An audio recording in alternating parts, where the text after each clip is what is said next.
नमस्कार। आज मैं फिर आपके सामने अपराध की एक और घटना लेकर आया हूँ। आज के अपराध की घटना पुरानी है, कोई 5 साल पुरानी है। प्रदेश राजस्थान, जिला था बांसवाड़ा। तारीख थी 29 अगस्त 2020। गांव खमेरा, पड़ौली गोवर्धन गांव के पास की बात है। शोभन पुल, जो माही नदी का पुल है, उसकी शोभन पुल के पास ही पुल के ऊपर से आते जाते व्यक्तियों ने नदी में एक लाश तैरती हुई देखी। पुलिस को सूचना हुई कि साहब एक लाश तैर रही है। उस समय तक ये पता नहीं था कि ये महिला की लाश है कि पुरुष की लाश है। पुलिस आई, नज़दीक से जब उस लाश को बाहर निकाला गया तो वो एक महिला की लाश निकली। पुलिस के सामने ये समस्या थी कि गांव पूरा इकट्ठा हो गया थोड़ी देर में, लेकिन लाश की पहचान नहीं हो पा रही थी कि आखिरकार ये महिला कौन है। जो लाश की स्थिति है, पंचायतनामा लिखते समय लाश की स्थिति का जिक्र किया जाता है, चोट के निशानों का। चोट के निशान नहीं है तो उसका, और वो परिस्थितियां जिसमें इसकी मृत्यु हुई होगी, अंदाज से उसका जिक्र किया जाता है। वो पांचों पंचों की जो एक राय होती है वो लिखी जाती है।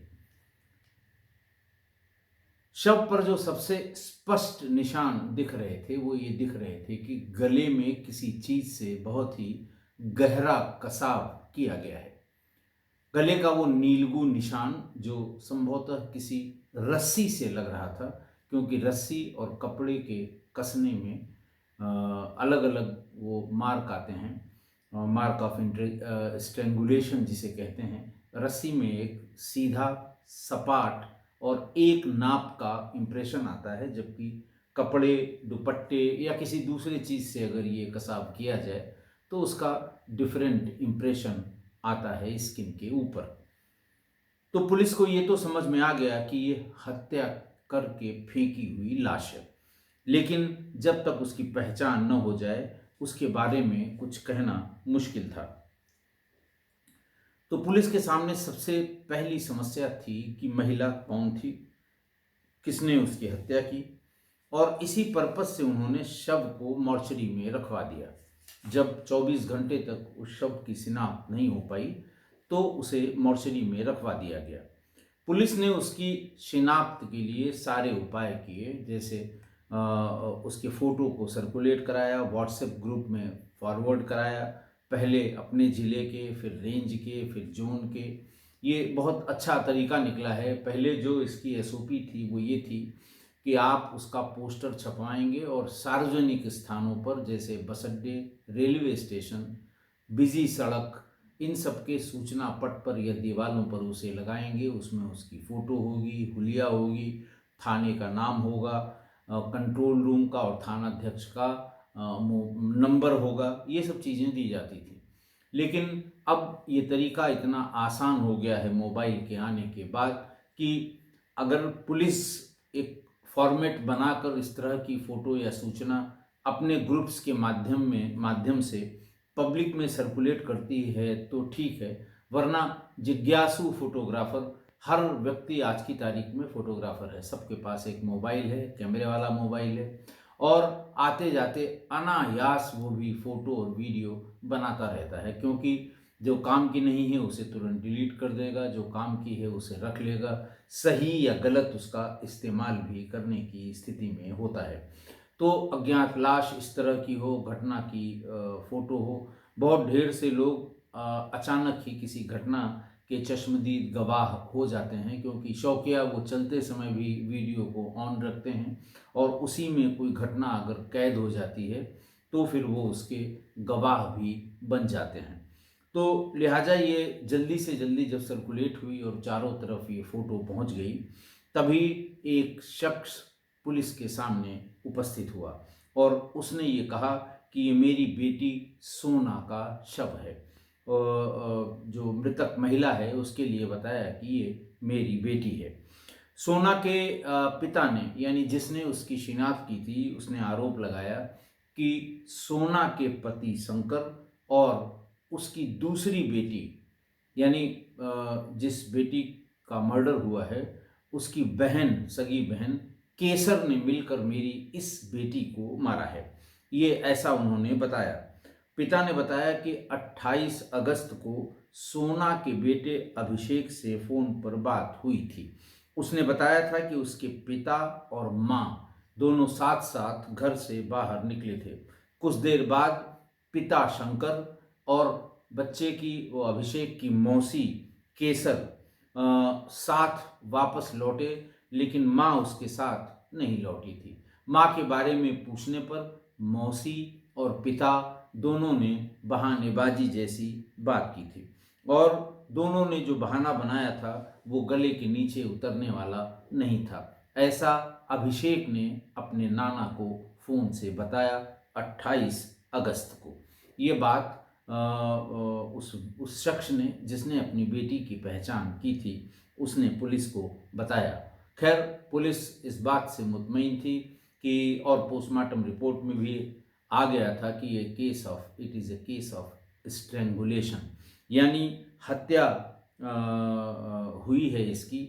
लिहाजा बाप की तहरीर के आधार पर मृतका के पति शंकर और उसकी सगी बहन, मृतका की सगी बहन केसर के खिलाफ एफआईआर हुई और उन दोनों को हिरासत में लिया गया।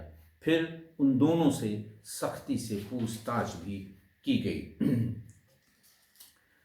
और लोगों से भी इसकी पूछताछ की गई।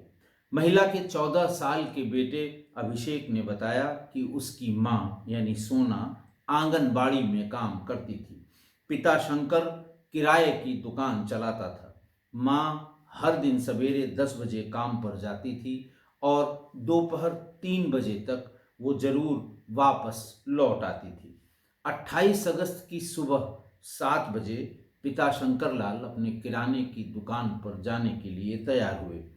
माँ सोना भी उसी वक्त उनके साथ चल दी। ये नहीं समझ में आ रहा है कि पिता ने उसको चलने के लिए कहा था या फिर वो अपने किसी काम की वजह से उसके साथ गई थी।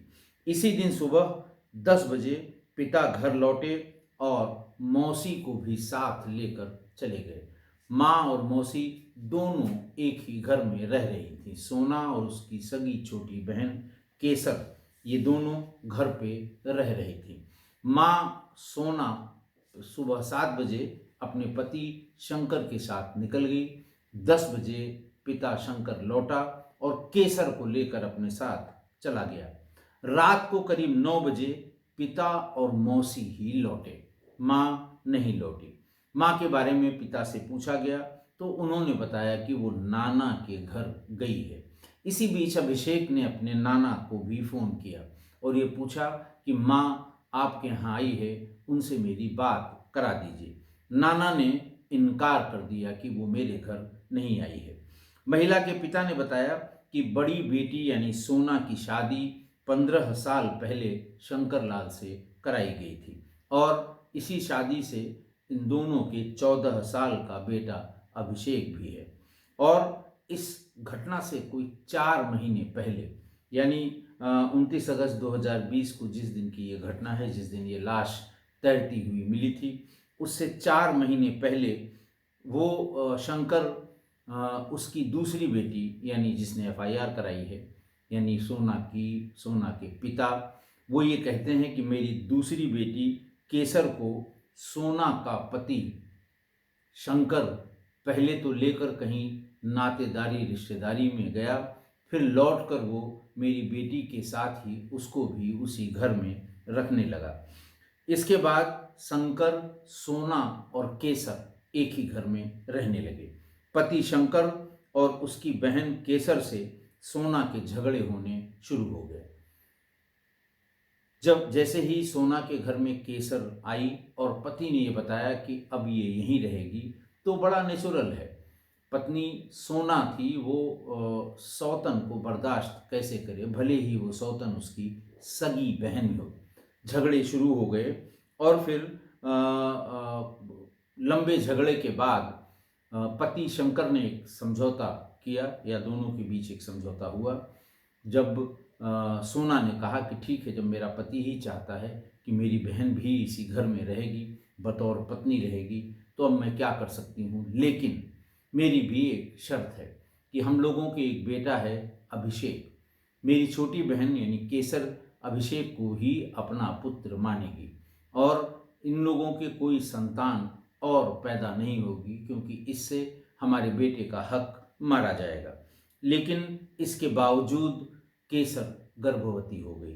गर्भवती होने के कारण उन दोनों के बीच, दोनों बहनों के बीच रोज झगड़े होने लगे और इसी झगड़े के कारण छोटी बहन और पति ने मिलकर उसकी साजिश रच के उसे अपने साथ ले गए किसी काम से, शायद राशन कार्ड या इस तरह का कोई काम बता के ले गया था।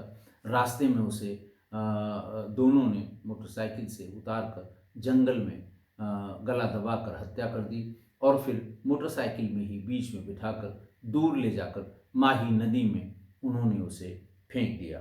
इधर फिर पुलिस ने उन दोनों को गिरफ्तार कर लिया। सोना और शंकर को सोना को मार दिया था, केसर और शंकर को गिरफ्तार कर लिया।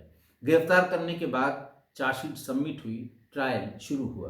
ट्रायल में सबसे अहम गवाही अभिषेक की हुई, जो उनका पुत्र था। उसने एक एक करके सारी घटनाएं जो घर में घटी थी, यानी जिससे मर्डर का कारण साबित होता है, और मर्डर के दिन में जिस तारीख को, जिस दिन ये हत्या की गई थी, उस दिन के जो सीक्वेंस ऑफ इवेंट्स उसने अदालत में बताए, वो तार से तार जुड़ते गए और फिर अदालत ने शंकर और केसर को आजीवन कारावास की सजा अभी हाल इसी महीने में सुना दी। आज की घटना। सामान्य रूप से दो सगी बहनों में आपसी समझ अच्छी होती है, बचपन में भी और उसके बाद शादीशुदा होने के बाद भी। उनके आपसी समझ दो सगे भाइयों से इतर, दो सगे भाइयों से अलग, दो सगे भाइयों के विपरीत उनकी समझ अच्छी होती है। अपने पति की संपत्ति, अपने बच्चों की पढ़ाई या अपने परिवार के बड़ा छोटा होने को लेके आपस में बहस मुबाहिसा होता रहता है, उनमें मनमुटाव भी चलता रहता है उन दो बहनों में। लेकिन एक दूसरे के परिवार को बर्बाद करने की टेंडेंसी नहीं होती। जैसा कि मतलब जैसे एक दूसरे की हत्या करने की बात दिमाग में आए, जीवन खराब करने की बात आए, परिवार को खराब करने की बात आए, पारिवारिक जो सामंजस्य एक पति पत्नी के बीच में हो उसको खराब करने की बात आए, ऐसा बहुत कम होता है दो सगी बहनों के बीच। जबकि दो सगे भाइयों में आपसी झगड़े बहुत आम हैं, मर्डर तक होते हैं और बड़ा कॉमन है, सबको पता है।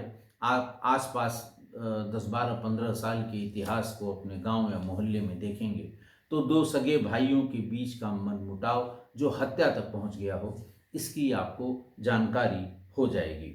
और ये जो अपवाद है कि बहनों की आपसी समझ अच्छी होती है, उनमें एक दूसरे को बर्बाद करने की, एक दूसरे के परिवार को खराब करने की जो टेंडेंसी नहीं होती, आज की घटना उसका अपवाद है।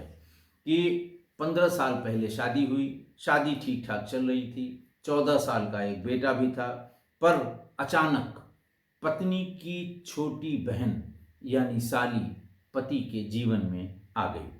शंकर अपनी साली केसर को लेकर एक दिन घर पर आ धमका। वो भी घटना से महज 5-6 महीने पहले तो पत्नी सोना ने सोचा कि शायद वो घूमने आई है, जैसे बहन आती रहती है, 2 दिन 4 दिन 6 दिन 10 दिन में चली जाएगी। लेकिन अचानक एक दिन पति शंकर ने घर में ये बताया अपनी पत्नी को कि अब केसर घर में ही रहेगी और मैंने उसको पत्नी होने का दर्जा दिया है। अब मेरी 2 पत्नियां हैं, एक तुम और एक केसर, दोनों को सामंजस्य से बनाकर इसी घर में अब रहना होगा।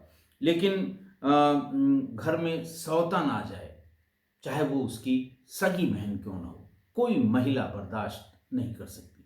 स्वभाव है महिलाओं का और कारण है उसके कि वो क्यों बर्दाश्त करे। अपने पति को बांटना, संपत्ति को बांटना, एक दूसरे के प्रति मनमुटाव होना, ये सौतन के लिए कहा ही जाता है कि वो मनमुटाव बना रहता है।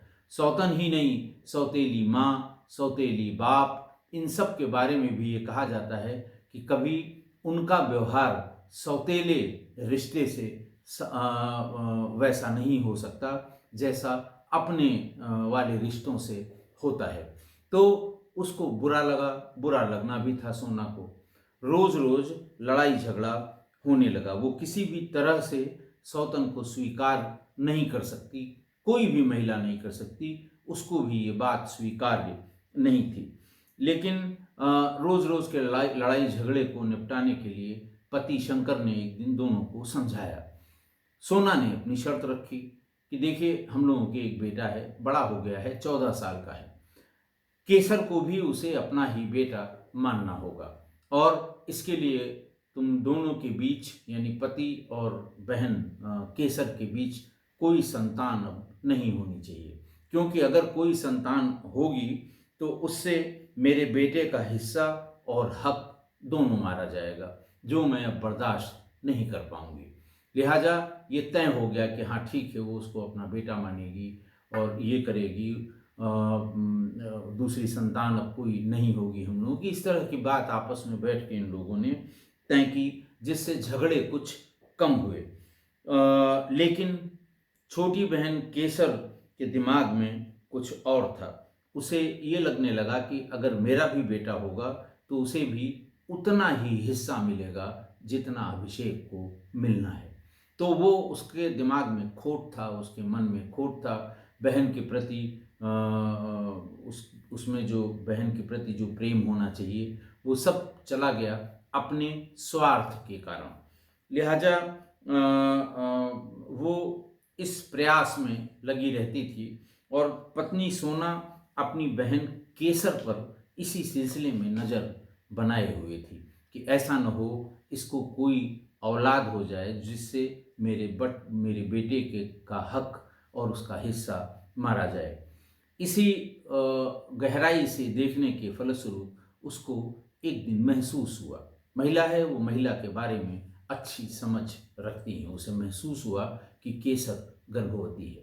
पहले उसने पूछा, जो केसर ने साफ मना कर दिया, लेकिन महिला महिला है, उसने कहा ना। और फिर धीरे धीरे पता लगना था, 10 दिन, 15 दिन, 20 दिन, 1 महीने में वो स्पष्ट होने लगा। तो दोनों में मारपीट होने लगी, झगड़ा होने लगा और उसने कहा कि ये बात जो तय हुई थी इसको तुमने उसका उल्लंघन किया है, ये बिल्कुल नाकाबिले बर्दाश्त है।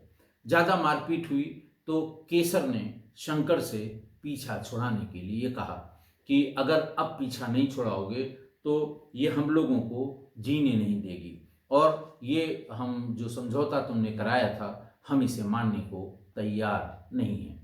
बहरहाल वो नया नया रिश्ता था, पत्नी से रिश्ता 15 साल का हो गया था, ये 6 महीने का, 8 महीने का था। तो वही होना था कि जो वो कह रही है नई पत्नी, भले उसकी बहन ही हो पहली पत्नी की, लेकिन जो वो कह रही है उसे ही करना था।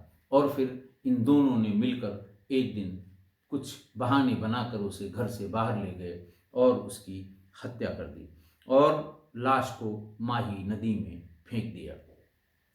लेकिन शंकर ये भूल गया कि जिसकी हत्या इन लोगों ने की है वो अभिषेक की माँ है। माँ के प्रति जो बच्चे का लगाव होता है उसको कोई नहीं बांट सकता। तो उसकी माँ की हत्या की है और ये सोच के कि अरे ये तो मेरा बेटा है, मेरे साथ रहता है और मेरे जोर दबाव में है, लेकिन ऐसा नहीं हुआ। और केवल अकेले अभिषेक के बयान पर ही, अब ट्रायल के समय अभिषेक का जो बयान हुआ उससे केस को इतनी मजबूती मिली कि ट्रायल के बाद जब सज़ा सुनाने की बारी आई तो फिर डिस्ट्रिक्ट एंड सेशंस जज ने इन दोनों को आजीवन कारावास की सज़ा सुना दी। अब देखिए कि एक शब्द इस्तेमाल किया जाता है सौतिया डाह। किन्हीं दो लोगों में अगर कोई भीतर भीतर बहुत गुस्सा है, बहुत ज़्यादा उभर कर सामने नहीं आता, तो उसको सौतिया डाह कहते हैं। सौतन के बीच में तो जो डाह होता है, जो झगड़ा होता है, जो मनमुटाव होता है, वो तो असल सौतिया डाह है।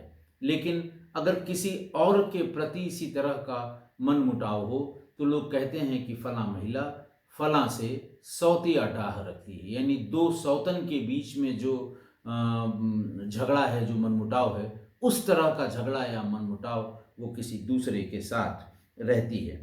तो सौतिया डाह यानी सौतन के बीच की लड़ाई में एक बड़ी प्रसिद्ध कहावत है। कहावत यह है कि पति मर जाए तो चलेगा, पति मर जाए तो चलेगा, परंतु सौतन विधवा होनी चाहिए।